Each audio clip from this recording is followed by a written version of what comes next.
Hi guys, this is Andrew with rockclass101.com and welcome to live lesson episode number. So I wanted to let you guys know that every second Monday of the month at 7 p.m. Eastern, we're going to be live streaming a lesson over at rockclass101.com. Now these live lessons are going to be hosted by Matt Dahlberg, and each month the topic will be different. So what's fun about the live lessons is that you're not only able to watch live, but you're also able to chat live. So you'll be able to chat with Matt and other Rock Class 101 members. So for more information on how to tune in, click this link right here or go to the site rockclass101.com and do a search for live lessons. Now on that page, you'll also be able to watch every live lesson that we've done before. So if you've ever missed one, no worries, they're all there. Now, if you can't make the live stream, don't sweat it, because the day after the broadcast, we'll be publishing it to our YouTube channel. And to go one step further, on the first Monday of the month, which is 1 week before the broadcast, we're going to have a forum post up on the site, which will cover two things. Number one, what the topic for the month's live lesson will be about. And number two, you'll be able to post your questions ahead of time. So that's great news because you're still going to be able to participate. Now to post on our forum, all you have to do is sign up for basic membership, which is 100% free, and that will gain you the ability to post on our forums. All right, guys, so I'm going to go ahead and hand it off to Matt to teach this month's lesson, and I hope you guys enjoy it. Hey guys, we are live for a live lesson talking about some metronome practice. I'm just going to make sure everything's open and the chat's open so I can see if anyone's asking any questions. But one thing I wanted to mention before we get started with this lesson is that it is expected that you have some comfort with reading rhythm. If you don't, you can actually check out this link where it teaches you how to read notation on the ukulele. And there's also a great course here at Rock Class 101 that teaches a pretty in-depth way to read music notation. At the end of the day, music notation is the best way to learn how to read music. So I highly recommend checking it out if you're confused with reading music notation or it's something you haven't looked at before. But to start here, we're going to talk about this thing. This is a metronome. We don't need a metronome like this for today. In fact, you can just use Google. If you type in metronome on Google, it'll pop open a metronome. But a little story time. This is my metronome for when I was growing up. Many nightmares have been caused in my life by this thing here, sitting on top of the piano, clicking back and forth. It's like PTSD with this, right? And for many other people, metronomes are a stressful thing just to think about. The constant clicking, the relentless pulse, it's kind of nasty in some ways. And so what I'm going to be talking about today is really how to make the metronome not a threatening thing and how you can start to really incorporate it in your practice to get a lot better with your timing and your sense of tempo. And so the first thing we're going to look at with this is the exercise on the PDF that was posted along with this lesson. And exercise 1 is really simple. It's just playing a C major scale in quarter notes. And now C major scale is a pretty straightforward scale, just 0 on the C, 2 on the C, 0 on the E, 1 on the E, 3 on the E, 0 on the A, 2 on the A, and 3 on the A. It doesn't actually, it doesn't matter what we're playing right now, as long as we're playing them in what are called quarter notes. So when we think about our metronome here, which to be honest, I'm not going to use that one because every time I pick it up, I feel a little uneasy. We're instead going to use an app that I'm a big fan of. It's called Pro Metronome. It's a free app with a pro upgrade. I just use the free version and been using it for years. Fantastic app on the phone. And I'm going to set this right now to 100 beats per minute, which means that this thing is going to click 100 times every minute. That's all that beats per minute means. In this case, I'm going to first practice playing my scale with this clicking every single time, right? So the way that this sounds, it would be something like this. 1, 2, 3, 4, 2, 3, 4, 1, 2, 3, 4, 1, 2, 3, 4, right? You can hear that right now. Every time I'm playing, it's with a click. This is the first and most important thing that you can do with a metronome, is get comfortable playing notes with the click in time. The problem that people have is as soon as we start talking about things like subdivision, which is playing notes between those, it gets really confusing really quickly. So here's what I like to do for some kind of things to help with your quarter notes, just to start, is start bobbing your head a little bit as you're playing it. And each time your head bobs in, it's going to be a click, right?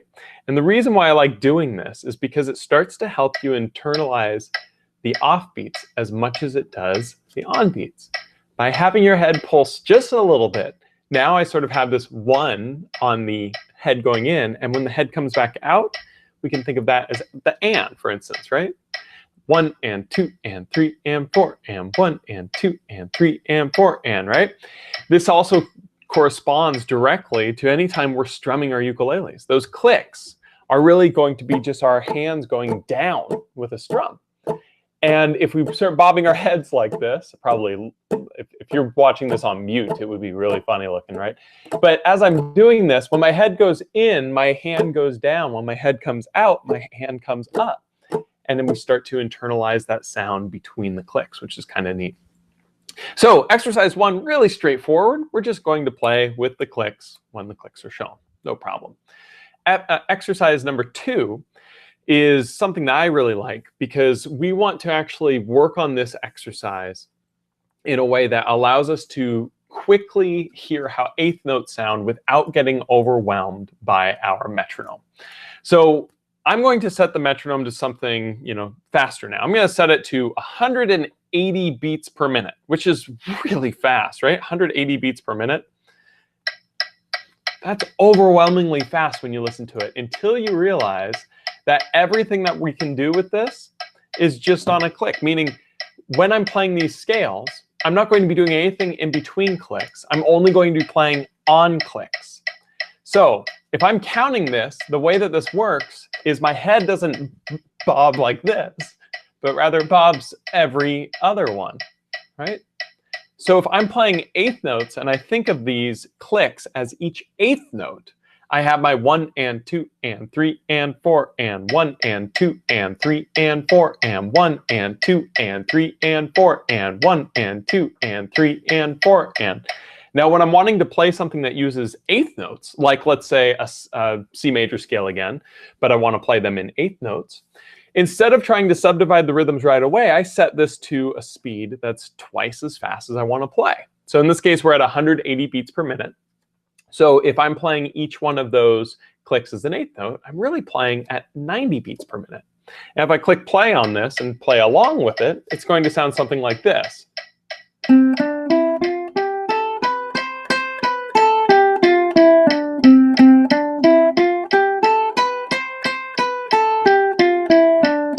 Even though this metronome is so fast, it's really not, right? The metronome right now is giving us information of every time we're needing to play. Every time there's a click, we're going to play it. In fact, a new tutorial that I'm doing here at Rock Class is a song I wrote called Christie's Waltz, or Walk. It's not a waltz. I've got a friend that wrote a song called, never mind, Christie's Walk. And with this, it's got running eighth notes throughout it. So a great way to practice is actually to set the click on faster so that you can hear when you're supposed to play. So now if we look at exercise C is playing this in a more proper way, which is, let's say that we want to keep going at that same sort of speed. I'm going to slow down to 90 beats per minute. Now 90 times 2 is 180, right? So this here, if each click is now for a quarter note, is actually the same exact speed as what I was just playing for each click being on an eighth note. But now I'm forced to actually subdivide this myself. And this is where that head bobbing comes in, right? So if I start putting my head in at the click, I can start to internalize where the offbeat is by when my head comes back. Another way to do this is clap your hands along with the metronome, right? When I clap my hands, when my hands go in, that's my downbeat. And when my hands come out, that's my offbeat. Another way to do this is with strumming. When we do our down strum, that's our downbeat. And we need to be ready to go with another down strum before the click. So my hand comes up naturally, because we can't do 2 down strums in a row, right? We have to bring our hand back up. So when we start to internalize this, we can start to hear that 1 and 2 and 3 and 4 and 1 and 2 and 3 and 4 and existing within this click. So now if I were to play the exercise number 3, it would sound like this. Again, these are eighth notes, with a quarter note click, meaning 1 and 2 and 3 and 4 and.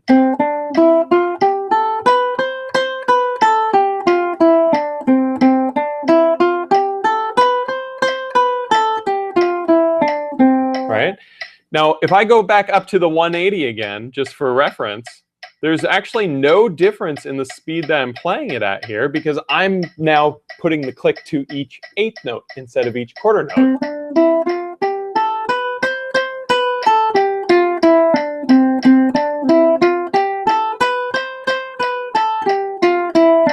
Right? So with this reference, it doesn't actually matter what the beats per measure of a song or beats per minute per song are, because it's actually going to be all sort of perspective based by what that sort of pulse or beat is. In fact, there's a really fantastic question that was left on the rock class forum, which was, let me read it real quick. It's Becky7777 said, I know some songs have fast time that are slower songs, like 143 beats per minute, Bonded by Blood, Exodus, according to a tab site. I consider this a fast song, faster than the song below, which is 164 beats per minute, and Pineapple Mango, which is Daniel Ho's Straight from Dan, slower than the others. And so this is where the sense of sort of a pulse kind of comes into play, and where there can be different, essentially, markers showing to where you can play it, but you can feel it differently. For instance, with Pineapple Mango, that speed there of how that's played at 164 beats per minute, that's quite fast, right? It's going to be about the 180, just a little bit slower. And Daniel lists that in that way with bigger time, meaning quarter notes listed instead of eighth notes, so that it's easier to play with a metronome, because it's much easier to actually play something like that with this where you're playing on every single note, rather than if he listed it at, what, 82 beats per minute? Why do I keep saying measure today? 82 beats per minute. That's much slower, but this is actually the speed that the song can be played at, depending on how you feel those beats. And the reason why you hear the song Bonded by Blood faster is because you're internalizing that beat, what you feel, at a faster rate than this one at Pineapple Mango. So the metronome is just a great way to start to see what you're feeling something at, and other ways that you can sort of practice with it to feel it in different ways. Kind of confusing, but don't worry about all these weird clicks and features on the metronome and putting them on all these different levels. Just set it to be one click and get comfortable with that click and being able to do different things with it. That's really what's important, because this thing, man, like this, I can make it ding and pop and beep and all sorts of stuff. And honestly, it gives me nightmares. Just using the click is the first and most important step, because if you're overwhelmed by all of those pops and clicks, then it's definitely time to just sit there and try to make get really comfortable with playing at quarter note speed and then playing at eighth note speed. It's so critical. So, so the next exercise here with the practicing with a metronome is going to be syncopation. So this is the fourth exercise. Now, syncopation's hard to practice with when you're trying to subdivide the rhythm yourself, meaning when you're trying to listen to how the rhythm should sound. If I have a click on, so I'm going to set this to 100 beats per minute. 100 beats is a pretty nice, fast, but kind of slow speed. It's a fast-slow, or slow-fast, rather. And when I have it at this speed, if I start bobbing my head, I can sort of count 1 and 2 and 3 and 4 and. And if we look at D, the first note is going to last 1 and 2, but then the and that occurs is going to be on and. It's going to occur when this is not clicking. It's in between. So whenever you're struggling to play a rhythm or feel a rhythm with the metronome, I like to first just say what you're supposed to do and snap it. So if I count 1 and 2 and 3 and 4 and 1 and 2 and 3 and 4 and now I snap the rhythmic hits of what I'm playing, I can get much more comfortable with internalizing that feel before I try it on the uke. In this case, we're going to have a rhythmic hit on 1, and then a rhythmic hit on and then 3 and 4, right? 1 and 2 and 3 and 4 and 1 and 2 and 3 and 4 and 1 and 2 and 4 and 1 and 2 and 3 and 4 and 1 and 2 and 3 and 4 and 1 and 2 and 3 and 4 and.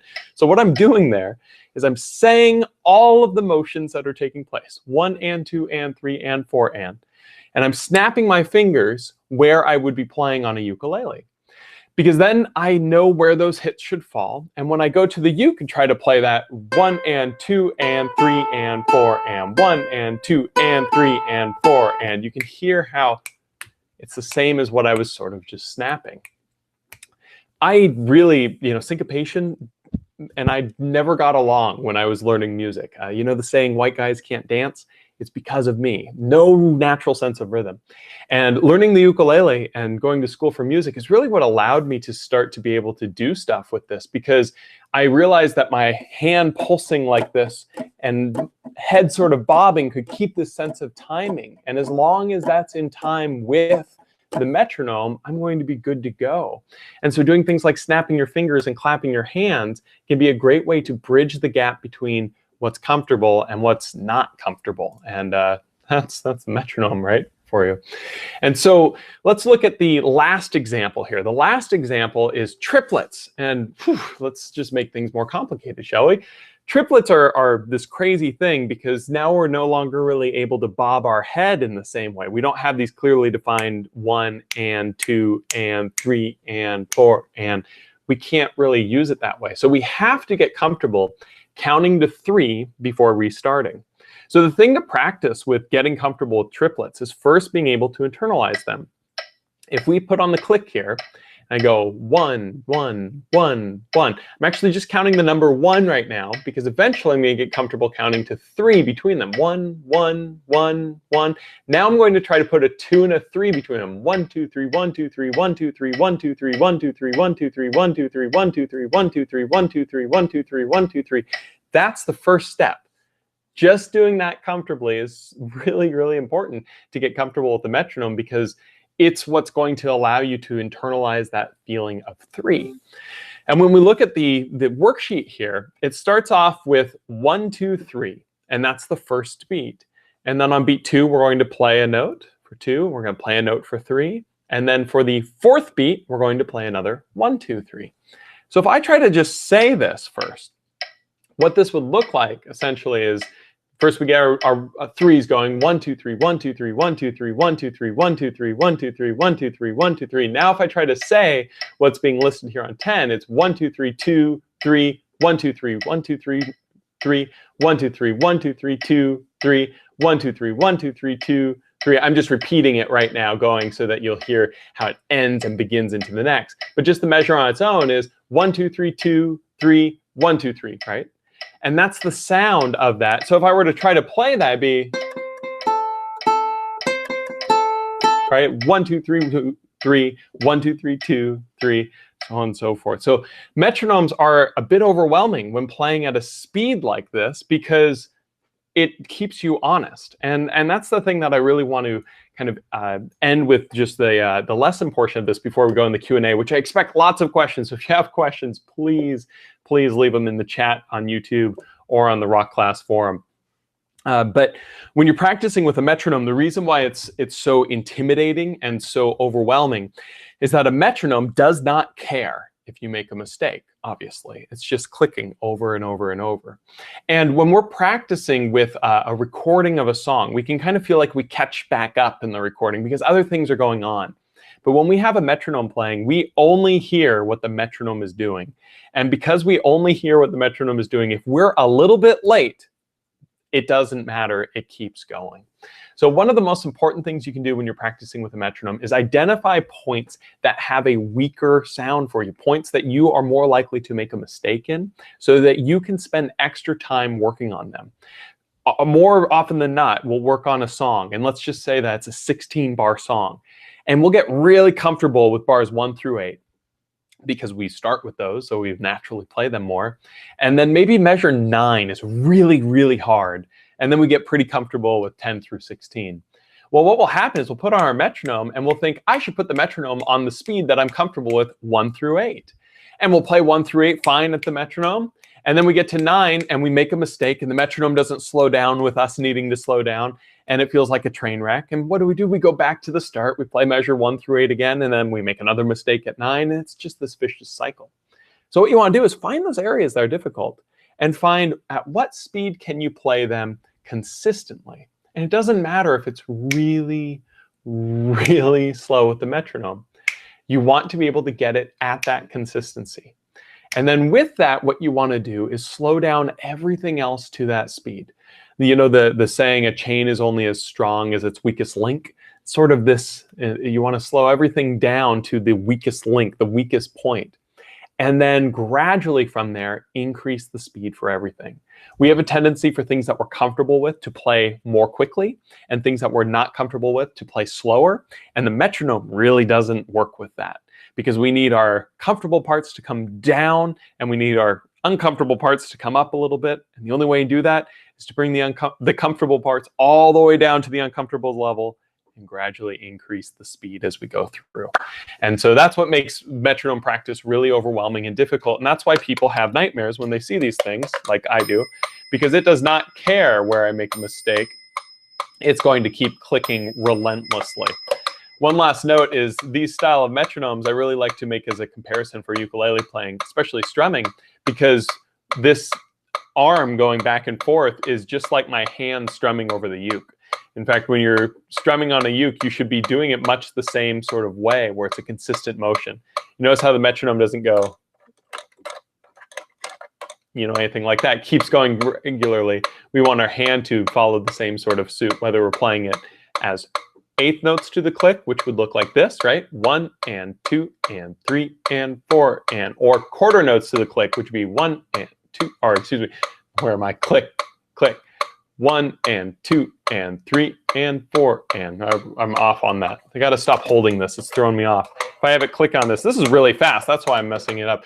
1 and 2 and 3 and 4 and 1 and 2 and 3 and 4 and 1 and 2 and 3 and 4 and yeah, crazy, right? And I didn't mean to just make that mistake there, but it's a perfect example of how, to this day, when I'm working with metronomes, it can get confusing. And the trick is to break it down to a level that's comfortable, so that then you can work it back up and know that some people are really good with metronomes, other people aren't, and that's okay. It just takes some practice with it.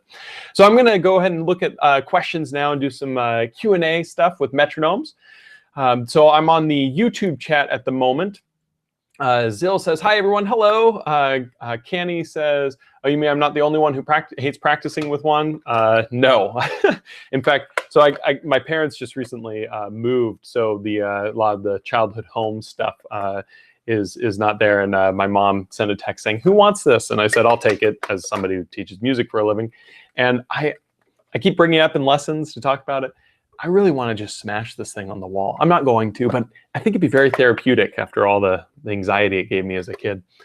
RB Ukulele Vids says, woohoo, I made it. Time to get that PDF. Awesome.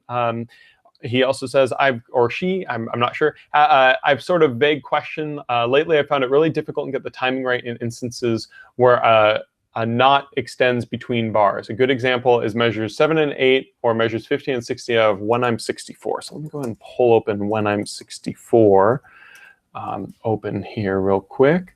And so that's measures 7 and 8. The only thing I can think of is sitting down with the metronome and forcing it into my brain. But if you have any other tips, I'd love to hear them. Yeah, so let's go and take a look at 7 and 8. Yeah, so 7 and 8 has a tie between bars. So what's happening here is there's a G7 chord on the and of 4 of one bar, and that takes up the entire first beat of measure 8. So the way that would be played is we're going 1 and 2 and 3 and 4. We're going to play and then we're not going to play on 1 or and then we start the measure going through. It's really tricky when we have that tie between measures. Honestly, the best way to get practice with that is to reference sort of the original song, to internalize that sound. Ideally, the metronome isn't used to figure out how rhythm should sound. It absolutely can be used as a tool that way, but it's very difficult. Ideally, the metronome is used to help you confirm and keep a time going consistently. So what I mean by that is listening to 1M64 and listening to the guitar profile of this being played, or of the recording I did going through it, is the best way to hear how that G7 should be played and ringing through. When it comes to how this sounds with a chord melody like that, to be completely honest, it's not critical to be perfect in time with where the notes are played. It's critical to be in time over the course of the measures, meaning there should always be 4 beats per bar, but what you do in those 4 beats can be a little bit flexible when you're playing a chord melody type of sound.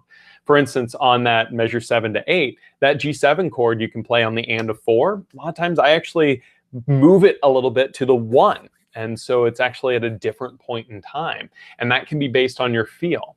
Again, you have to make sure you still have 4 beats in the measure. You can't be just going 1 and 2 and 3, 4, 1, 2, and be all out from it. But it's okay to have a little bit more flexibility with chord melodies because you're the only one playing. And so definitely listening to it a lot should help. Zill says, can you show us swung 8th notes, please? I can't even with a metronome. Yeah, so swung 8th notes are unfortunate because swung 8th notes you can't practice with a metronome in the way that I was just talking about, right? So if I go back up to 160 beats per minute, and I think of these as 8th notes, 1 and 2 and 3 and 4, and it no longer, it's not swung, right?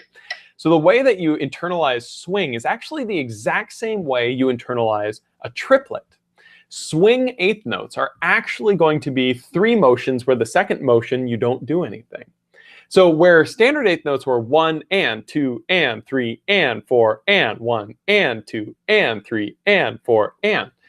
Swung 8th notes are 1 and then the third one is and. So we skip 2. So what this looks like is 1 and 2 and 3 and 4 and 1 and 2 and 3 and 4, excuse me. 1 and 2 and 3 and 4. So what you get from that swing feel is created by the larger interval of distance between the number and the the shorter distance between the and the number. Because if you think of it as 3, it's going 1, 2, 3, 1, 2, 3, and we're playing on this one, and then this one, and then this one, and then this one, right? So if I kind of put these down, it's 1 and 2 and 3 and 4. And really weird hand symbols to do this. I'm not meaning to show any gang symbols or anything like that, but it's essentially the same as a triplet being played, which is really interesting. And it took me a long time to get the feel for swing until I realized that it was that same exact feel. So if you're ever struggling with 8th note swing feels, get really comfortable with triplets, and you'll have it because it's just that first and third note. The difference between going 1, 2, 3, 1, 2, 3, 1, 2, 3, 1, 2, 3, and going 1, 3, 1, 3, 1, 3, 1, 3. See, I'm not saying anything on 2. That's going to be 1 and 2 and 3 and 4.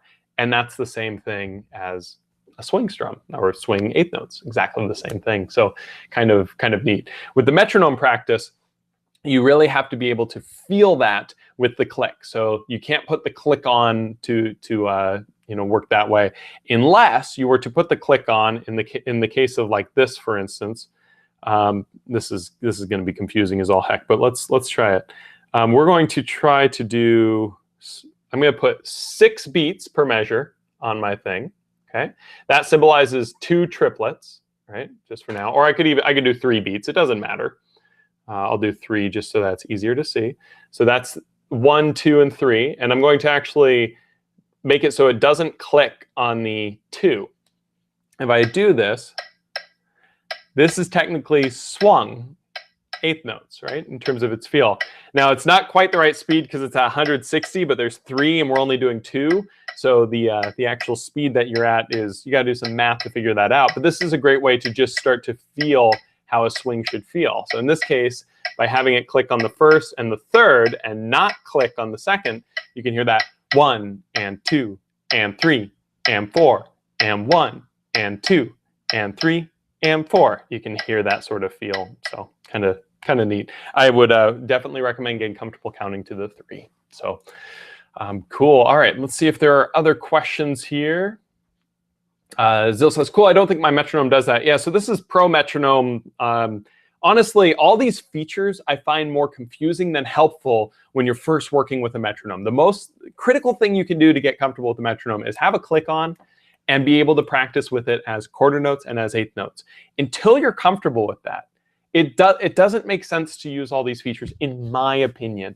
It makes sense to get really comfortable with the simple click and then go from there. And again, Google is actually awesome. If you type in Google metronome, it pops up a metronome right in your web browser. You set your beats per minute and you go. It's pretty cool. So let's see if there are any other questions. I'm going to open the YouTube YouTube thing here. Just make sure. Live chat. There we go. Yeah, metronome practice is confusing. It's crazy. Fantastic question, Zill. Zill says, how about rubato? Do you use the metronome then ditch it? Yeah, so rubato means to play with feeling, technically. But what rubato really means is to kind of draw things out and shrink things in timing. It's to play with a more musical, emotional type of state. No metronome. You don't want to use the metronome when you're trying to play something like that. And that's one of the reasons why practicing every song with a metronome is just plain silly. Because not every song just wants to be perfectly in time. Lots of songs want to have more flowing types of sounds as they go through. For instance, I mentioned the Christie's Walk earlier today. Practicing that with the metronome is a great idea because I can do these running eighth notes with it.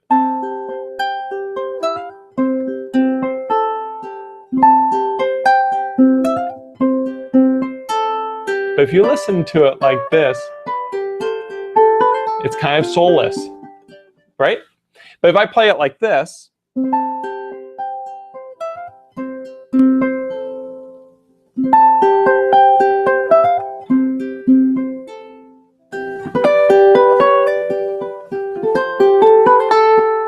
sounds way better, doesn't it?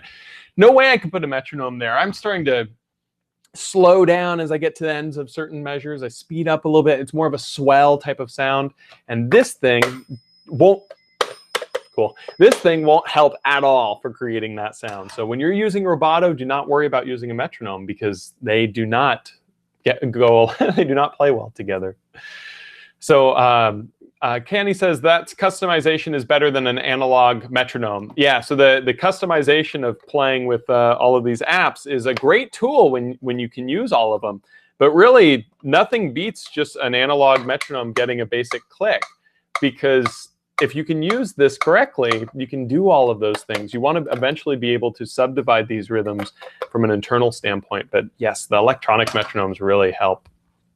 So Zeke Model says, Jurassic Park theme, what is the timing of bar 1 and 2? Let me look it up real quick. You'd think with me doing these lessons I'd remember, but I have a toddler and I can't even remember what I had for breakfast this morning. So let me go ahead and pull this open. So the first 2 bars of theme from Jurassic Park is you're going to play the first note for 3 beats because it's a dotted half note. So if we were to have a click on something like this, then the first chord will last 3 beats, which will be 1 and 2 and 3 and. Then it's 2 eighth notes, so it's going to be 4 and that I play on, 4 and then it's going to repeat that from a timing. So it goes to the new chord with 1, 2 and 3 and 4 and 1. So in time, that sounds something like 1 and 2 and 3 and 4 and 1 and 2 and 3 and 4 and 1 and 2 and 3 and 4 and 1 and 2 and 3 and 4 and 1 and 2 and 3 and. So actually what I just did there is a great example. If I put a metronome on, not knowing that chord coming at the end of measure 4, the click would have happened. I wouldn't have been there with the chord. I could have thrown everything off, right? So that's why you want to make sure you're practicing with the metronome at speed. You're capable of playing all of those individual parts. So cool. Zill says, I'm learning Star Wars and it's tough for the metronome with swung eighths, rubato, and triplets. Okay, yes, it's very hard. I'll tell you right now, I did not practice Star Wars with the metronome. Should I have? Probably. But I change things in Star Wars as I'm playing through it because I'm having too much fun playing Star Wars. And to be quite frank, that's a really freaking hard arrangement. Much harder than anything else I've done here at Rock Class. In fact, if you listen to my performance of it, I totally mess it up because I play the beginning part, this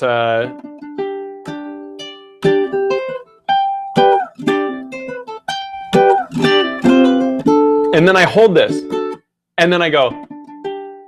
So I'm actually adding a full beat in there, where it should be.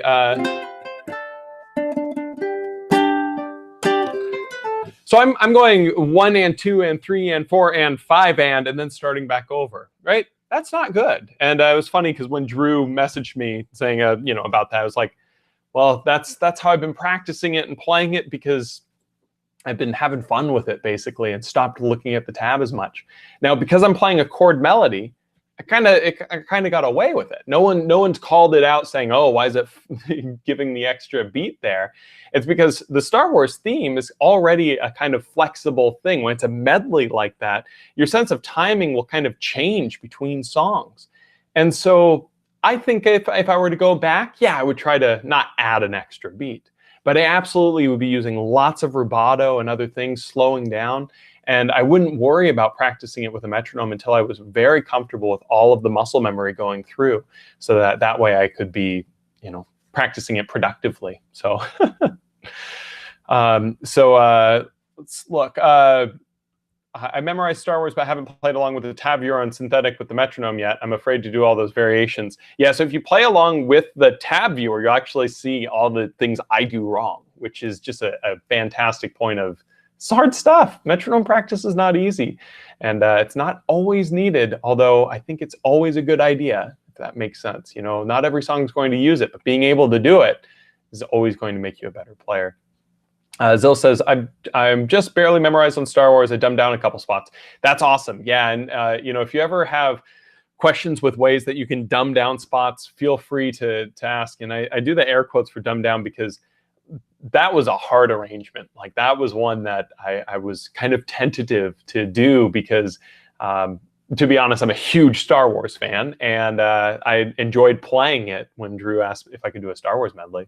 So I went a little bit more nuts, and when I was messaging him about it, he's like, "No, don't hold back, play it." So there it is.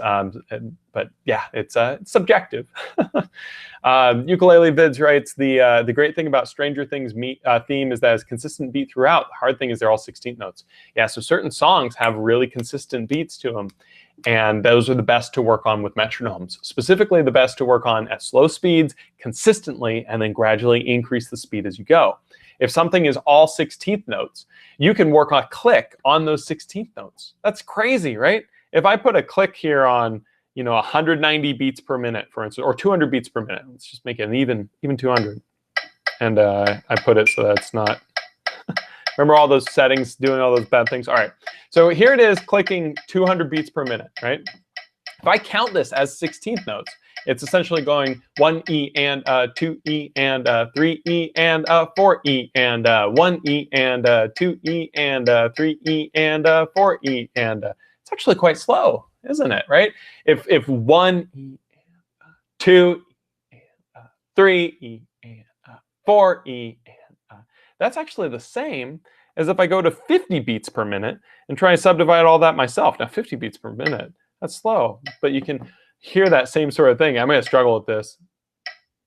And E and 1E and 2E and 3E and 4E and 1E and 2E and 3E and 4E and here that's that same sort of sound. You also notice it took me a second to get in there because I'm not like some of these other musicians. Rhythm's been very difficult for me for a long time. I've spent more time with the rhythm than anything else.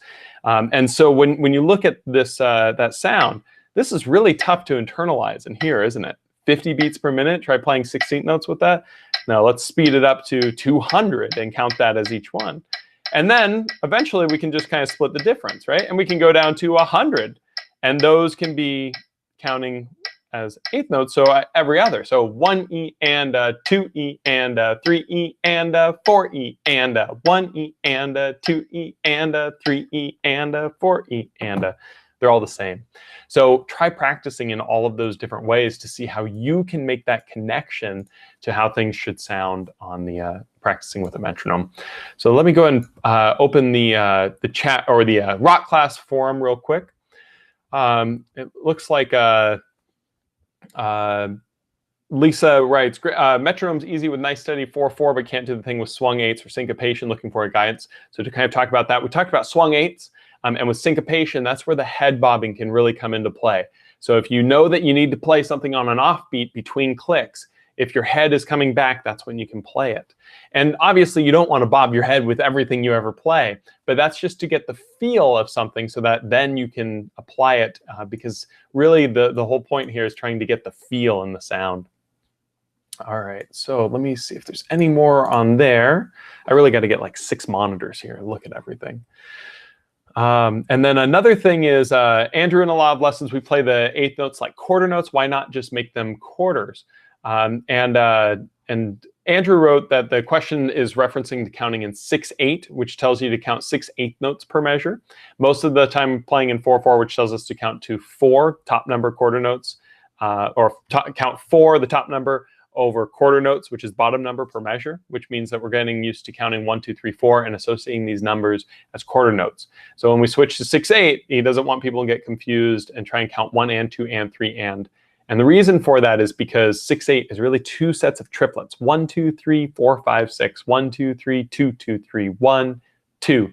1, 2. Where now we're feeling that 1, 2, 3, 2, 2, 3 underneath it. So when you're practicing in 6/8, you're actually internalizing that subdivision yourself. It's pretty cool.